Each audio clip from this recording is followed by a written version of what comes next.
તારીખ છે 19મી માર્ચ 2026, વાગ્યા છે સવારના 4:30 અને કન્ટિન્યુ છેલ્લી 10-15 મિનિટથી વાવાઝોડું સુરેન્દ્રનગરમાં ચાલુ છે અને હવે ધીમે ધીમે થોડાક છાંટા પડવાના ચાલુ થયા છે. બાકી પવન છે ખતરનાક.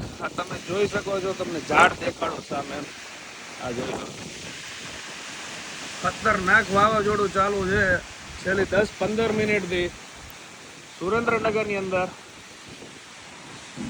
જોઈ લો એટમોસ્ફિયર જો, અચાનક જ લાઇટો જતી રહી છે. આખા સુરેન્દ્રનગરમાં અત્યારે અંધારું છે, એટલે મેઇન માર્કેટમાં અત્યારે જોયું હવે શું થાય છે. અચાનક જ બધા જાગી ગયા છે, કારણ કે હવે આવા ઉનાળાની અંદર અત્યારે જો માઇનોર છાંટાઈ ચાલુ થઈ ગયા છે અને પવન તો જોરદાર ફૂંકાઈ રહ્યો છે, વાવાઝોડા ટાઈપ. હવે જોવી શું થાય છે.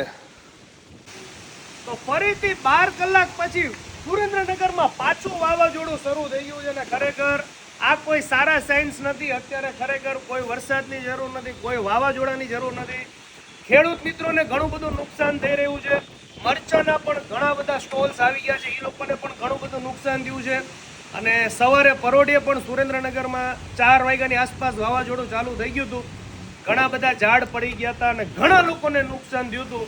એટલે અત્યારે ફરીથી વાતાવરણ એટલું ડેન્જર છે, એટલે ઝાડ નીચે કે થાંભલા નીચે મહેરબાની કરી કોઈ ઊભા ના રહેતા, કારણ કે એટમોસ્ફિયર જુઓ.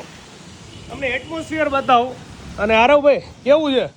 બહુ જ ડેન્જર છે ને. જોઈ લો ખાલી કેટલા બ્લેક વાદળા થઈ ગયા છે અને ફરીથી પાછું વાતાવરણ થઈ ગયું છે ચેન્જ સુરેન્દ્રનગરની અંદર. હવે એ અવાજ આવ્યો કઈ, આમ જોઈ લો, તમને માહોલ દેખાડ દે સુરેન્દ્રનગરમાં. જોઈ લો જબરદસ્ત. આ જોઈ લો, આ મેગા મોલનો માહોલ જોઈ લો તમે, અહીંયા બેઠા